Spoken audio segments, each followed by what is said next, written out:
Is this the worst attack you've ever seen in your lifetime as a United fan?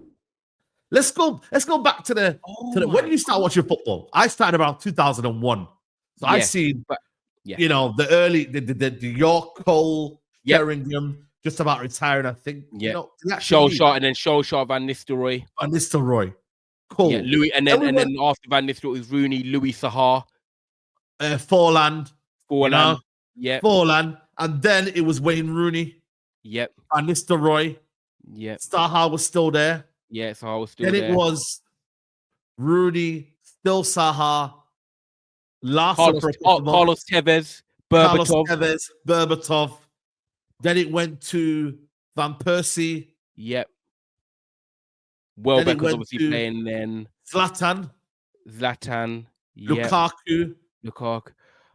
Do you know and what? And then it was... You're right. Martial, Cavani.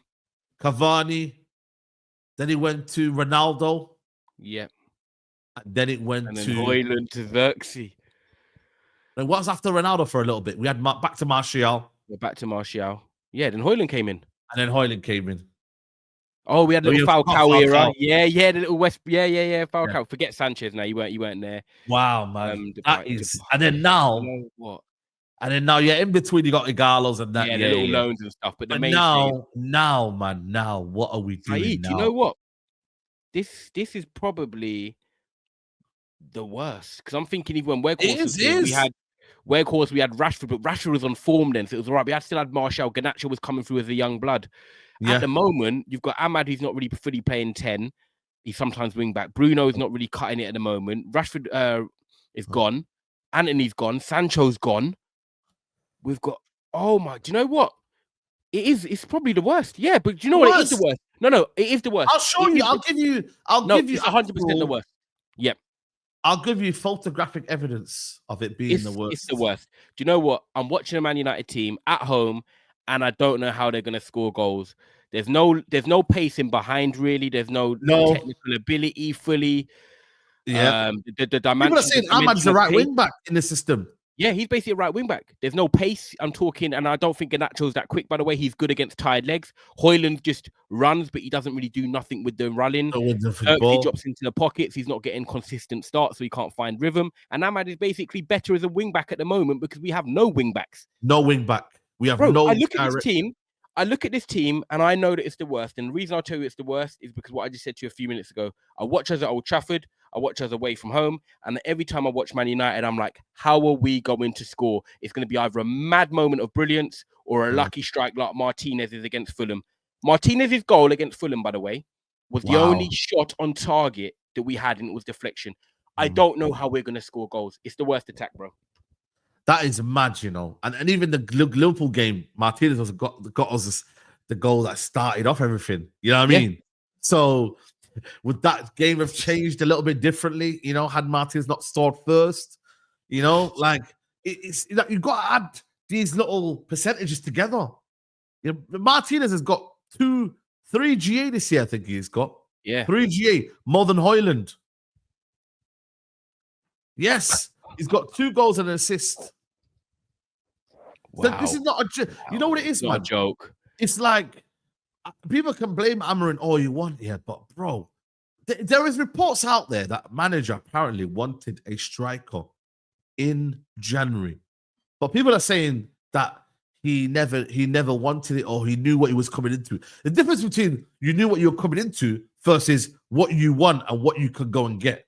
You see what I'm trying to say? Yeah. Did he communicate to the board?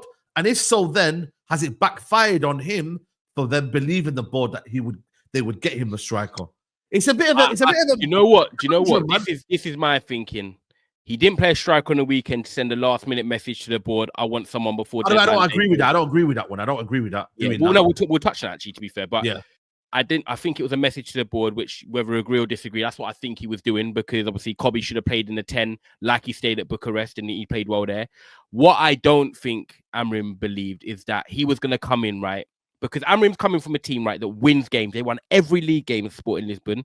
He's got Victor Gyökeres. He's got his formation. Everything works. Everything's rosy. He's not been in a team where he loses regularly like he's doing at Old Trafford and at Man United. I think he came in and thought, I can get more out of these players. Ten Hag's probably failing more than I would be failing. I think Xerxes, watching him at Bologna, I'm sure Amrim's intelligent. He knows Thiago Motta and sees what they do out there. He's thinking, okay, Xerxes, I can get something out of him. Højlund, people said, like me and you, he's got a similar profile to sort of what Gyökeres can bring, but he's just a worse version. But he probably thought, I can get something out of Højlund. If he gets chances, we do this, we can get something better. But I think he's walked in and not realized how bad the quality of their team is and these players are. And then he's like, you know what? I wanted a striker in the summer, Ineos. I was cool with that. Yeah. We need to accelerate this because we're losing games. We're nearly going out of the Europa League in terms of automatic qualification. We're struggling at home, losing 7 out of 13 in total. I didn't expect it to be this bad. I think he's been shocked by the standards. He has been shocked, by the technical level of this team. And the fact that, if you can play a back five, let's look at, for example, Antonio Conte's back five, I think he had Alonso and he had Moises, I think. Victor Moses, right? Moses, He had Matic and Kante in there. Like, he could at least experiment with that team well. He's looked at this team and you're like, bro, the technical level of this team is so bad, bro. It really, really is. Like, there's no, like, bro, he's putting Bruno Fernandes in a back three. That right there, I cannot agree with for me. What are you doing there? Like, wait, Bruno Fernandes in the back three? Yeah, because basically he's really getting the ball from the back three. Oh, he's okay. Part of it. Like, what is he doing there? Yeah. You know what I mean? And then for me, Kobe one, I understand you're trying to make a message here. But bro, who's gonna win? Who's gonna lose out in all of this? Who? The manager. It's you. The manager's gonna lose out. So that there for me, you've seen Kobe playing 1 in the 10 role. Please stick by that. What did you like? Do you think it's the first time? Look, we call it in VAR. They say you got a yellow card and a red card. I'm gonna get out the amber card, guys, because I think for Amrim, it was more than a yellow with that because that did, set us up in a poor way. But it's not a red card because I get it, he was experimenting and sending a message. But Saeed, him doing that, playing Kobe as a striker when he's never played it before in his life, we know that he hasn't got in the youth academy, but that's not the men's football. Men's football, he hasn't got the legs, right? We all know that Kobe hasn't really got the legs. The way to conserve Kobe and get the best out of him is actually playing him in the 10 because he's got a midfield and back five behind him, and he's got a striker there leading the press. Putting Kobe in that false 9 was ridiculous because yes, he hit the post and we had a good little 15-minute spell, but it was not going to work if we didn't score and capitalize on that. You play him in the 10 against Bucharest, he scores and he creates. We saw his goal against Wolves last season. People have been screaming for him potentially in the 10 as well on Mandem Talk. Keep him there. When Kobe comes out and says, I enjoyed it, I like the freedom, it was the best I felt in a long time. Play him there. If it doesn't work with Xerxes or Højlund, then cool, take him off and make a change. But start with one of them. And do you know what annoyed me? If you remember, when Ten Hag was managing United, we played Palace away earlier in the season. Do you remember the 0-0? Yeah. Who was our best attacker on the pitch that day? And if you don't know, I'll tell you. I know you mean. The 0-0. Do you remember the 0-0? The 0-0. The 0-0 earlier this season at Palace, we drew. Oh, but Xerxes. There we go. Joshua Xerxes had one of his best games in a Man United shirt away at Crystal Palace. You're playing at home against Crystal Palace. Xerxes did not play in the week. You start Xerxes because if he's had a good game away at Palace, playing their formation and against them where we should have scored in the first half and then we drew 0-0, you start him because you'll be looking at it as Amrim saying, okay, what happened last time we played Crystal Palace? Let me analyze the game. Everyone can see that Xerxes had one of his better games. Then you start him. And if he doesn't, do you reckon he rates both of them? Be honest. I think he rates Højlund over Xerxes, but he doesn't think any of them can take him to where he wants to go. I don't think he fancies Xerxes. I'm sorry. I don't think he does as well, if I'm being honest with you, man. Because every time when you thought he's going to play again, he then does that. You feel me? He might play well. He's not giving him a run. And I'm saying this now. Xerxes is a rhythm player. Martial, they're rhythm players.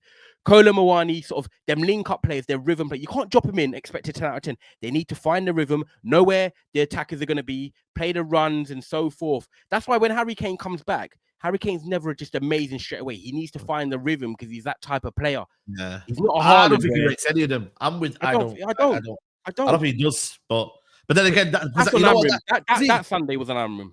Because he said something about, I want to try something. It's about the idea. And I got confused about the idea because I was like, he kept mentioning something about trying different experiments and whatnot. And then, I don't know. And then, you know what I mean? I just got caught in this whole feeling of, yo, man, like, you cannot have two. When you're 13th, if you were, let's say, I don't know, you're going for top 4 or something, you experimented something that wasn't working.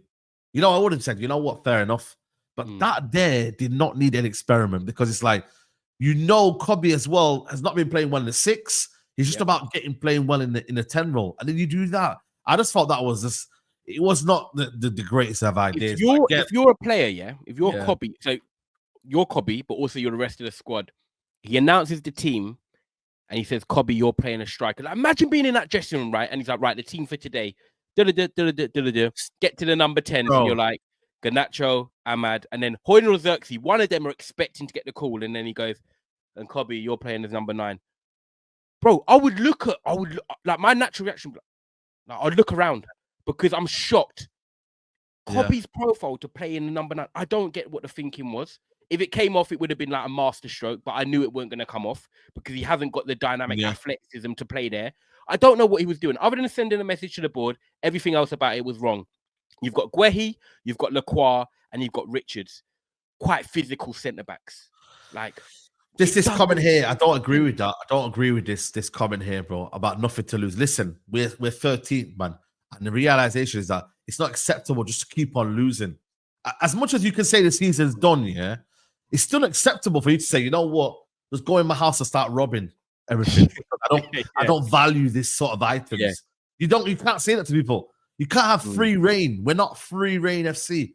We have to still take ourselves a little bit seriously. There has to be accountability. And also, these players cannot just get away with it, having no expectation on them. It should be a shroud in the season. And I mean everyone. There's no one that's here now in this squad. I'm like, you know what? That player. Apart from Ahmad. Literally, apart from Ahmad. Yeah, but even Ahmad's like, he's not like a player that we can't go and improve on in this position. We can. Yeah. We can. He's going to be part of the squad and he will be a vital part of the squad. But no one in his team, I'm looking at thinking, yo, you're locked in. Yeah? You might have more importance than other people. Like Ahmad he's got that importance over everyone, but nobody's locked in, man. Yeah, there's no irreplaceables in that team. No irreplaceables, man.